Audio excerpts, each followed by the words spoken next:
Montreal was always going to be a pressure cooker, the Canadian Grand Prix. Slippery surfaces, sudden rain threats, and zero room for error delivered another dose of carnage. But this time the drama didn't come from the usual midfield scuffles or chaotic strategy calls. No, this time the heartbreak came from within McLaren itself in a flash of carbon fiber and chaos.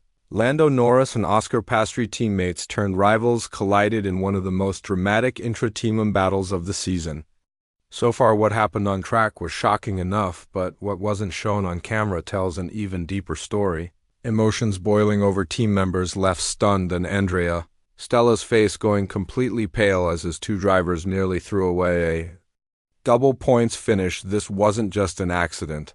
It was a pivotal moment in McLaren's 2025 title bid, and it may have just cracked something in their carefully managed dynamic. If you're new here and you care about the inside stories F1 doesn't always show on screen, now's the time to subscribe. This video unpacks more than just the crash. It dives deep into the meaning behind it all and why this moment could define the rest of the season for McLaren. Music.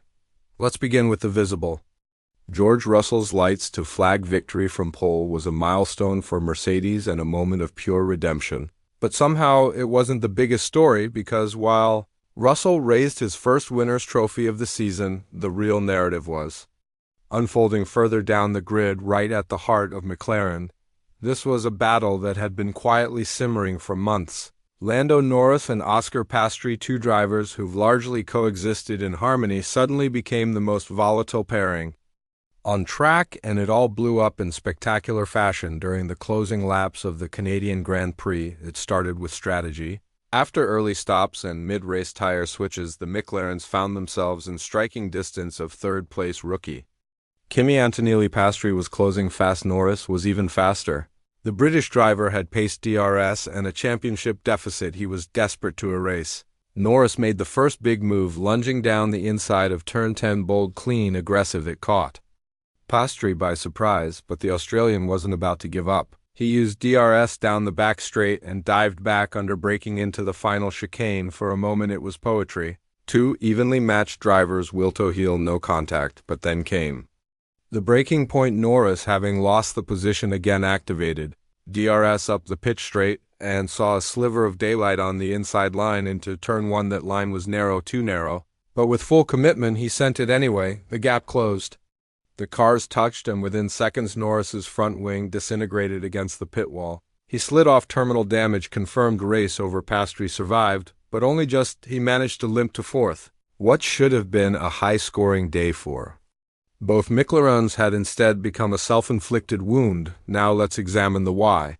The layers beneath the surface. This wasn't just a racing incident. This was the culmination of subtle but significant pressure that's been building in McLaren's garage. Piastri has outqualified Norris more often than not this season. He's made fewer errors, and he's looked at times more composed for a team that hasn't clearly named a number one driver. That puts Lando in a precarious position. He's no longer the young talent chasing experience. He is the experience, the team's lead driver in theory, but now he's the one trailing in the standings.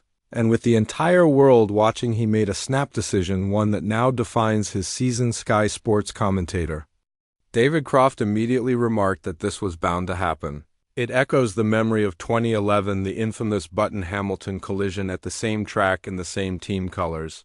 Back then, McLaren downplayed the drama, but within 2 seasons Hamilton had left. Could history repeat itself? Here's what makes that question even more valid: what wasn't shown on camera. According to multiple sources present in the McLaren garage, the aftermath of the crash was tense. One Piastri crew member was reportedly seen shaking his head and walking away from the pit wall before the race had even ended. Engineers were scrambling, not just on strategy, but on damage control. McLaren has worked hard to maintain an image of unity, but in that moment it cracked, and then came the apologies. Norris was quick to take the blame, both on the radio and in the media pen. He didn't make excuses. In fact, he was disarmingly honest, calling the move silly, apologizing to Oscar, to the team, and calling himself a fool. It's admirable, but also revealing that level of self-reproach doesn't come from a one-off mistake. It comes from accumulated pressure. Nico Rosberg, no stranger to teammate tension, delivered one of the most insightful takes. He said Norris's error was Just one more mistake of the many and warned that the mental toll of repeated failures can spiral out of control. That's not criticism, that's experience talking.